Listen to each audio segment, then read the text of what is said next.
What's going on, guys? This is Bunny Muffins. I got a Vanguard Mystic for you guys today featuring Neeko, who is a Fabled unit. And this comp has been like A tier for the past couple of patches from what I remember. And right now it's still A tier. I really like this composition. Let's get into how to play it. We're going to be going over all the units that you want to play, all the items, the leveling patterns, how to play the early, mid, and late game, all that good stuff. So if you are interested in that, I release a lot more TFT content throughout the week. I'm aiming for about like 5 videos per week. I know I said I was going to be a daily uploader, but that was a little difficult to do. So if you guys are interested in that, 5 videos a week, like and subscribe for info on that. But without further ado, let's get into the video. So if you enjoy playing for like more consistency and like more top 4-ish rather than like a 1st or 8th build, which like I'm more of a 1st or 8th player, but I pull out the top 4s every now and then. Neeko Vanguard Mystic is definitely a comp for you. Just as an example, this is what like a typical comp for that could look like right here. As you can see here, we have 2 damage items on Neeko, a defensive item on her. We got 3 Fabled here with the Fabled chosen, and then we have 4 Vanguard, 4 Mystic. What I love about this composition is that you could go for 6 Vanguard, you could go for 8 Vanguard, you could go for like 6 Mystic as well. It's whatever floats your boat that game. So there are a lot of different options here. You're definitely not set in stone on any composition. The only, and I mean like the only important thing that you need is you need to get Fabled a little early, the 3 Fabled trait. That's because Neeko needs to have the Fabled trait to do a lot more damage. It increases her 3rd spell's explosion by 50%, and Nautilus gets a huge damage reduction after casting a spell as well from the Fabled trait. The way to get this is to either run Fabled Chosen with either Neeko or Nautilus, or get a Cho'Gath if you get one of the other Chosens instead. Now that we've gone over all the core units of this build, let's get into the supporting characters, which are the Vanguards and the Mystics. So the Vanguards that we're going to go over today are Aatrox, Braum, Garen, Nautilus, Ornn, Sejuani, and Wukong. All of these are very useful, and each of them have a space in this composition. In the early game, you're going to be wanting to utilize Garen and Wukong. In the late game, Aatrox and Sej is a classic combination. You always need Nautilus, and Ornn's great to get like lots of super late game items from the Ornn build. In terms of like a tier list of the characters of this composition, Nautilus is definitely number 1 because I mean we're playing Fabled, right? You gotta have all the Fabled units. Aatrox and Sejuani, no surprise there. They are gonna be the 2 like they're the best in every single composition, let's be honest here. It's only this one where they're not because they're not a Fabled unit. After that, we have Ornn, and then after that, Braum, then Wukong, then Garen. I like Wukong a little more than Garen, so if you're going for like 6 or 8 Vanguard and you need like one of the 1-cost Vanguards, Wukong's slightly better because he stuns someone. Garen just does his spin, which kind of falls off in the later parts of the game. So next, let's go into the Mystic units. Mystics are Janna, Neeko, Shen, Yuumi, and Zilean.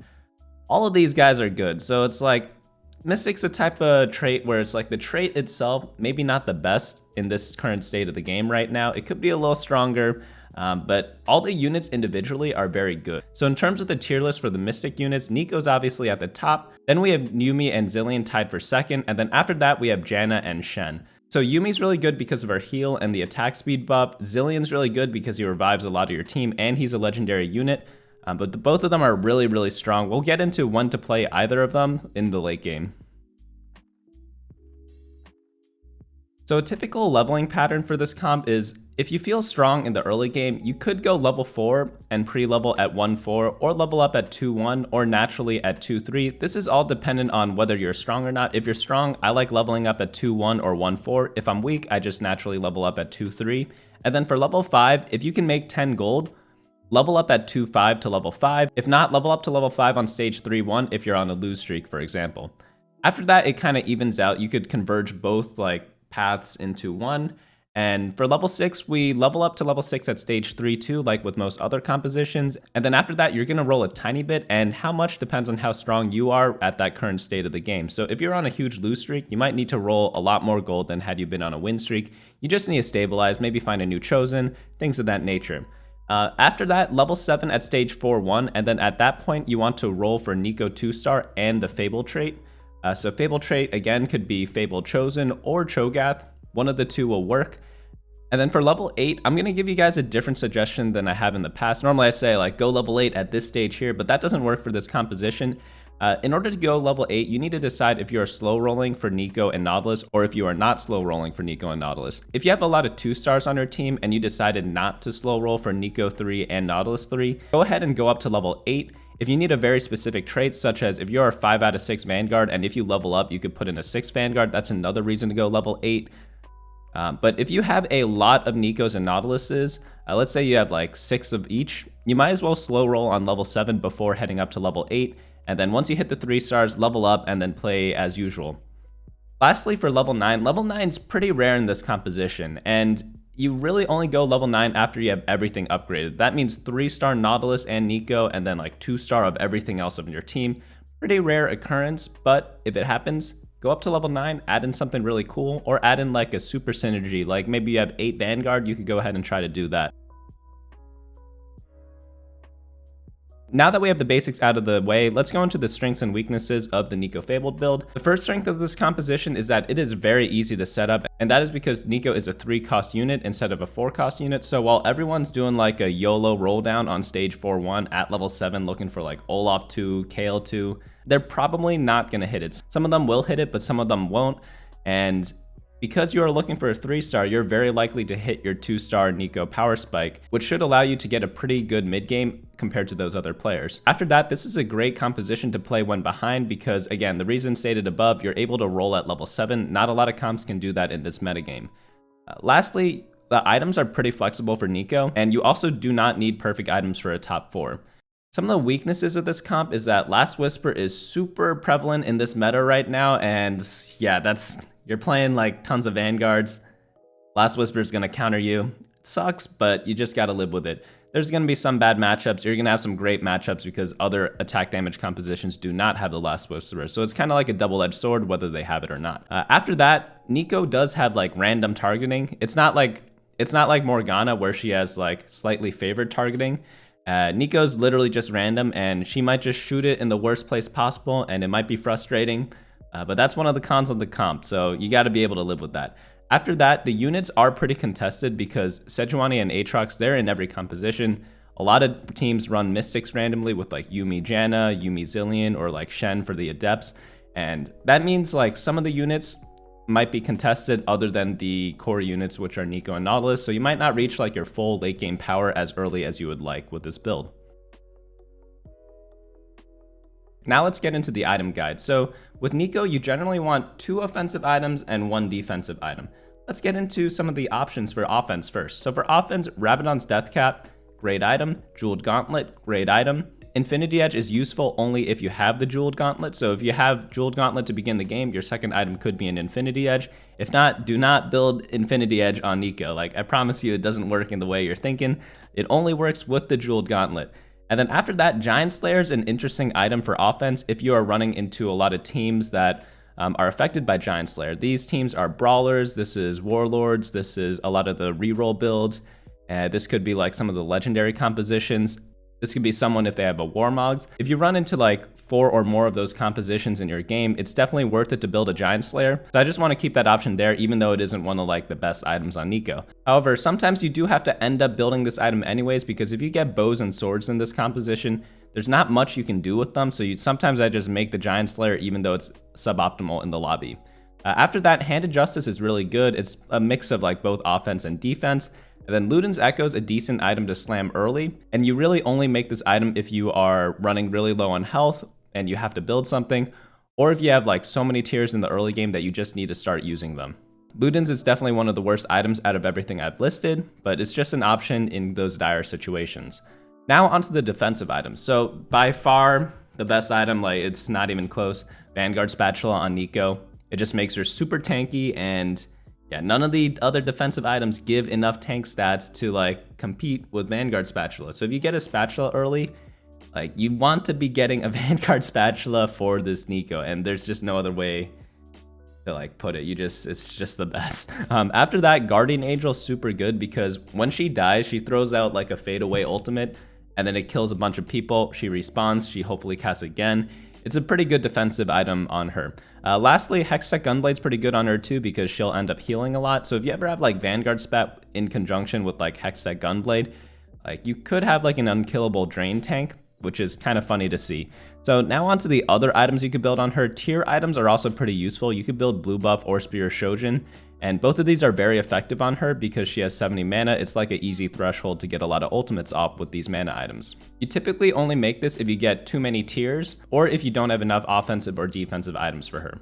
Now onto your other characters, you want support and frontline items for them. Sunfire Cape is very useful for preserving health in the early game. Slam this on Nautilus, it's going to be super good in the early game for you.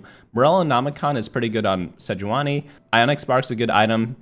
Chalice of Power, it's great to buff up your Neekos. I always like having at least one Chalice of Power when I run this composition. I don't always get it, but it's very nice to do. Same for Zeke's Herald. It's the same as Chalice of Power, but it's like slightly weaker than it. So if you do have the choice, try to get Chalice instead. But if you get like a ton of swords, a ton of belts, you can't really do much with them, so you just build a Zeke's, you know?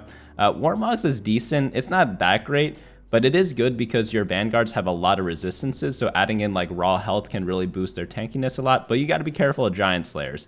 Dragon Claw is really good, Bramble Vest is really good, Titan's Resolve is really good, ZZ Rot Portal is good, Locket's good, even like Static Shiv is good, and like Redemption's also usable as well.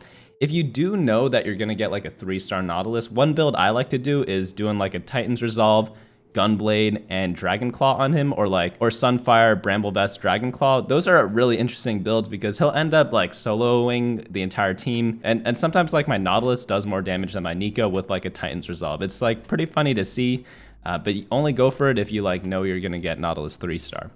So onto the carousel priority, I like starting with the Rod the most. Glove is next, Chain because you need Sunfire Cape and Vanguard Spatula. Tier's good because Chalice and the tier items aren't so bad. Hand of Justice is good too. Megatron's also decent because it builds Chalice again. And then Sword, Belt, and Bow, those are going to be the worst items. You really don't want to touch those if you can. So now that we have the overview out of the way, let's get into how to play this. So in the early game, there are many boards that you can play. So I'm going to give you guys a couple of examples here. First one is Sharpshooter with Vanguard. We have a Braum, we have a Garen, we have Wukong, Tristana, and Nidalee. And then you just use one of the sharpshooters as one of your item holders. It could be Nidalee, it could be Tristana, either or works. You could add in complementary synergies after this, such as Warlord, Dragon Soul, things of that nature. And you could also adapt this to your Chosen, which I like a lot too. Next up is Brawlers. You just run like 4 to 6 Brawlers. It's going to be pretty good. You could use anyone as your item holder. Some people like using Vi. Vi's pretty interesting because using like Jeweled Gauntlet on Vi actually does like a ton of work early game. It's like pretty underestimated in my opinion. But you have the full Brawler frontline. You don't need to itemize your Shyvana. And then Sunfire Cape going to be great on that as well. After that, Keepers is another option. You could do something like Cultist Keeper if you get like a Cultist Chosen. And this comp is always going to be good. You got a lot of item holders here, like Kennen's a great one, for example, and you can just use that in the early game if you get a Keeper start. I'm going to give you guys 3 more options. Mages, pretty interesting because Annie frontline tank, and then since you're building ability power items, it just makes sense to run mages, you know? So if you get like Twisted Fate, Bran, Lulu, things of that nature, they're going to be doing pretty well as item holders there. I don't like this one that much, but like it's an option if you have it. Next up is Darius carry. This is one of the more interesting ones. If you have like a Fortune start, you could try to do like a Darius carry to kill some units and like get maybe a Fortune streak, like either a lose streak or win streak. Both are great. Like whenever I run Fortune, it's like pretty easy to cash out with this comp in my opinion, but you just gotta be careful because sometimes you can't and then like you get 8. So like there's a risk and reward. Some people like it, some people don't. I personally love Fortune because you can get some really cool stuff if you get lucky, essentially. After that, Neeko Vanguard, like sometimes you just get Neeko. She drops in the early stages of the game in like the stage 1 boxes or whatever, and then you just play Neeko. There's not too much other thought there. You just throw a bunch of Vanguards in front and then like you have the Neeko already. There's, yeah, just not much else to say there. It's a really good start. One thing to note, she's actually not good in the early game though, but like if you have it, just play it because you'll end up saving a lot more interest in the long run. So you'll be much richer than had you played the other builds because you don't need to look for as many units later in the game. Now for the mid game. So again, as we said in the leveling portion, you want to be level 6 at stage 3-2 with 30 plus gold. And depending on how strong you are, you will need to roll. Normally I always roll at least a little bit. And I generally sell my Chosen during this stage if it's like a useless Chosen. So useless as in like if it isn't part of my primary composition. So if I had like a Cultist Chosen, if I was doing the Cultist Keeper build, I might sell that Chosen Cultist and roll down a little bit. Maybe I hit a Vanguard, maybe I hit a Mystic, either or works. And then if you were on a lose streak at this point, you should sell your Chosen and roll down quite a bit of gold. Sometimes you just get the Neeko Chosen, which is huge, but you could get a lot of good Chosens there with like strong 2 or 3 star Vanguards. And the reason behind this is that level 6 gives you a lot of opportunities to get Neeko and Nautilus Chosen, so it's a great time to roll down at this level. If you're on a win streak, so if you're on the opposite of what we just talked about, you sometimes don't need to roll on stage 3-2, and instead you go to level 7 at stage 3-5 and roll it down there a little bit. And you only do this if you want to keep your win streak. Sometimes I roll at level 7, sometimes I don't. Again, it depends on your game, so you're going to have to make that judgment yourself based on how many pairs you have or how weak and strong your team is compared to who you're going to face. After that, again, in most cases, you end up going level 7 at stage 4-1, and at this point, I sell my Chosen unless it's either Neeko, Nautilus, or Mystic Yuumi. If it's any other Chosen, I'm selling it. And the reason why you do this is because you need to roll down and find Neeko 2-star, and again, the chances are so high of getting a good Chosen at level 7, and you could get like Aatrox, Sejuani Chosen, Vanguard, that's going to be huge. You could get Fabled Chosen. And yeah, you also need to find Cho'Gath at this point if you do not get the Fable Chosen, because the Fable trait is just that important. So now let's get into the late game. So once you've stabilized at this point in the game, eco back up, you need to decide if you need to go level 8 or if you slow roll it on 7. Either works, it really just depends on your game. If you have a lot of natural Nautiluses and Neekos, consider slow rolling. If you have everything 2-starred, but maybe not too many copies of Neeko and Nautilus, you want to level up and maybe try something there. And again, here's an example of a level 7 board. We have here 4 Vanguard, 3 Fabled, and 2 Mystic. And we also threw in a Kindred for fun there. So if you have Vanguard Spatula, you could run something like 6 Vanguard. If you have Vanguard Spatula on Neeko, and then just like an extra Vanguard such as Garen or Wukong there. If you guys don't know what slow rolling is, I made a video about it over here, which you guys should be checking out. Essentially, it just means roll down your gold to 50 every round while buying all the units that you would like, and it's just an optimal way of staying at a certain level to find your desired units. So if you did decide to go to level 8, try to fit in 4 to 6 Vanguards and 2 to 4 Mystic with Fabled, and it also gives you a better odds of finding Sejuani, Aatrox, Ornn, and Zilean. So once you reach level 8, you definitely want to be rolling it down because, again, you need to find 2-star Sejuani, you need to find 2-star Aatrox. Everyone's looking for these guys, so the earlier you roll for it, the higher chance of you taking them out of the pool before they do. So if you ever hit a Ornn, this is like a huge win condition for a Neeko build because Neeko does fall off, and Ornn's items give you like such a big late game spike. And when you run Ornn in this composition, you're not running like a crappy unit, you're replacing stuff like Garen, which is even worse. A lot of times, a lot of other teams, when they play Ornn, they're kind of like sacrificing one of their slots. But in this composition, it's not a sacrifice, so this is the best comp to run Ornn in for super late game. And again, his items are fantastic. You can put them on your other carries if your Neeko's full items already, such as Nautilus, Aatrox, and Sejuani. Lots of different options there. Again, once you're level 8, roll down for 4 and 5 cost units, and if you are stabilized in terms of health, you could eco back up and slow roll for Neeko and Nautilus 3-star anyways. Just a note, Neeko 3-star is more important than 3-star Nautilus. So now we run into the rare scenario of like when to hit level 9. And so once you have your board all 2-starred and like Neeko and Nautilus 3-star, that's typically when I decide to go to level 9. At level 9, you could add an 8 Vanguard if you have a Spatula, or you could play things like a random legendary such as like Set 2-star, Yone 2-star, pretty much anything 2-star in the late game is going to serve you pretty well. It's pretty rare, again, so we won't go too deep into what to do at level 9, but let's go over some example boards at level 8. I'm going to show you what to do when you have Mystic Chosen, Fable Chosen, and Vanguard Chosen, so like lots of different scenarios. I'm even going to show you a Spatula scenario, so let's get into that right now. So first build, 4 Mystic, 4 Vanguard. Pretty standard right here, and this is a typical positioning that is used because you want to protect your Neeko as much as possible. Buffer with the Chalices. Nautilus has some of the tank items, so Sunfire Cape, Bramble Vest, Dragon Claw, all the items we listed before, it's all going to go on him. After that, pretty similar setup here, except we have 4 Vanguard, 4 Mystic, but we have Vanguard Chosen instead of Mystic Chosen, so we run the extra Zilean for the 4th Mystic, and then we have our front line up there, pretty much the same as before. After that, we go into Fabled Chosen. Fabled Chosen's one of my favorite variations because, honestly, like, a lot of other people like Cho'Gath, but I personally don't like him that much. I'd rather run more Mystics or Vanguard units depending on what I want that lobby, but pretty much same thing as before. Nautilus in the front with Sunfire Cape, Chalice of Power, and then the Neeko in the corner. Another thing that I like about this is that, like, normally when you get a Fable Chosen, that it just means that it's a Nautilus or Neeko Chosen, which is huge, so it's much easier to slow roll when you get that. So that's another reason why I really like Fable Chosen. Now let's get into what to do with the Spatula. So here we have 6 Vanguard with 4 Mystic.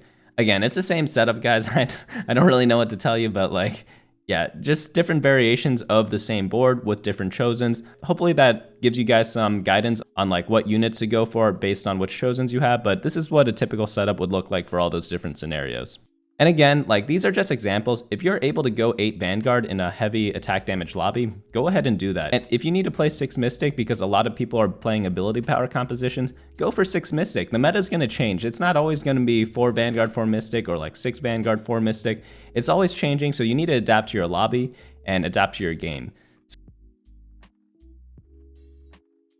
So now that we have the composition all out of the way, we went over how to play it, let's go into the positioning consideration. So first up, Aatrox, you want him on the opposite side of the enemy carry in order to pull that carry towards you. Neeko, Yuumi, Janna, Zilean, all these range Mystic units, you usually want them in the corners because then Yuumi will get her cast off on that unit in the corner to give them an attack speed boost. So even though Zilean's one of the best units in the game, you notice how before we put him in the opposite corner of our Neeko, that's because we want him to get the Yuumi buff if she actually goes off. That's because Zilean's more useful than a champion such as Janna. And of course we have Neeko in the corner because she is the star of the composition. So the next thing to consider is the types of opponents you're facing. So if you're facing an Aurelion Soul, and let's say Aurelion Soul's on the top left, you generally want to be on the same side as that person with your Neeko. So if Aurelion's top left, put your Neeko bottom left. If Aurelion's top right, put your Neeko bottom right. Just make sure you have a bait unit on the other side that's going to be either Zilean or Janna in order to tank the A-Soul ultimates. If your opponents are playing Aatrox, you want to do the exact same thing as we talked about above. If Aatrox is on the left, you want to be positioning your Neeko on the left, and if he's on the right, position your Neeko on the right. So now let's get into the counters of this composition. It's really just Last Whisper and late game teams. So Last Whisper is the biggest counter because like it shreds armor. Your build's built around like having a ton of armor, so like I don't need to explain this. So a comp with Last Whisper is going to destroy your team. So if you see in the early game, a lot of people are building it because I see a lot of people slam Last Whisper early game because like it's just a good item in this meta because they know they're going Olaf, they know they're going Sivir, they know they're going Tryndamere. Like just avoid this comp if you see like a lot of them being built. Now let's get into some of the fun facts and tips about this composition. What are you guys going to do when your comp is heavily contested? What can you pivot into with these items? Well, some options are Aurelion Soul carry, Kennen Keeper, Kayle, Darius 3-star, and just legendary board with set carry. And lastly, you could do some sort of Siphoner build with Morgana and Swain. When you do this kind of pivot, you're not trying to win the game, you're just trying to outlast your opponents, and again, you only do this if you are heavily contested. Next up, we are ranking all the chosens. So the first one's going to be a little troll because it's never going to happen for you guys. Like, if it does happen for you, let me know down in the comments and screenshot it because I won't believe you. And so the best chosen is Zilean Mystic, but you'll never get to Zilean Mystic because you could only get Zilean chosen Mystic when you're level 9. And how can you get to level 9 without like some sort of chosen, which is either like Neeko or Nautilus to get to that point, you know? So like, it's just never gonna happen, but theoretically, Zilean Mystic is the best chosen. After that, of course, Neeko Mystic's gonna be the second best, Neeko Fabled gonna be the third best, followed by Aatrox Vanguard, Sejuani Vanguard, Nautilus Vanguard, Yuumi Mystic, Nautilus Fabled, Shen Mystic, and Janna Mystic. And again, if you hit level 9, somehow playing this composition without any chosens, like any legendary chosen's gonna do, but again, that's really rare. I don't think it's gonna be happening for you guys. So now on to some other random tips. Against an assassin comp such as Akali, you can frontline your Neeko if she has a Guardian Angel. You could also do like a full surround by pulling all your Vanguards to the backline and leaving 1 or 2 up front. After that, if you are running Ornn 1-star, but like, say you are 5 life and you need like a teamfight booster and you're playing Ornn still, you could replace him with a Braum 2-star because Braum 2-star is going to be stronger than the Ornn. Next up, if you're facing a lot of other Neekos, what you can do is spread all your units out. That way his Neeko is going to get terrible ultimates off. And a lot of people use Neeko to transition in the mid game to hold items if they get like a random 2-star Neeko in the early game. So if you do face the mirror matchups in like stage 3 and 4, just spread your team out and try to beat them that way. Next up is a positioning trick for target dummy and Azir soldiers. If you do run them, what you can do is put the training dummy and Azir soldiers in the corner to bait out abilities such as Aatrox and Aurelion Soul. It also blocks Lee Sin kick from kicking like your 3-star Nautilus off the board. If you put a training dummy in the corner and the Lee Sin kicks the Nautilus towards that direction, he's not going to be able to kick him off the map because the training dummy is protecting Nautilus from being on the edge. Next up, you could put your Aatrox on the opposite side of your Neeko to protect from assassins as well, because when the assassins jump to your Neeko, let's say your Neeko's bottom right, assassins jump bottom right. If you place your Aatrox to the top left, he's gonna pull those assassins away from your Neeko and pretty much save her from there. So this guide was made by a challenger player in my Discord. I don't know if you guys noticed this whole time. I'm wearing like a Discord hoodie that they sent me, so it's kind of cool. It's because we have a partnered server. So go ahead and join that. Join the community at discord.gg/bunnymuffins. I'll leave a link in the description below. Other stuff to do is like the video if you enjoyed this or if you learned something new. And subscribe if you haven't already. I don't know what you guys are doing if you're watching through this entire, like, I don't know, like 20-minute video and not subscribing, you know? Last but not least, I'm gonna be releasing a lot of videos this week. Again, I'm aiming for 5 videos a week now. Like daily uploads, it was fun to do, but I can't do that forever. So I'm gonna be doing like 5 uploads a week, hopefully, and give myself like a day or 2 as a break, because I am still working full time. So any support you guys throw my way is definitely much appreciated. And apart from that, meta snapshot on Friday, random videos throughout the week, and check out this full guide on my website from ZL, who is the challenger player from my Discord who made this, at bunnymuffins.lol.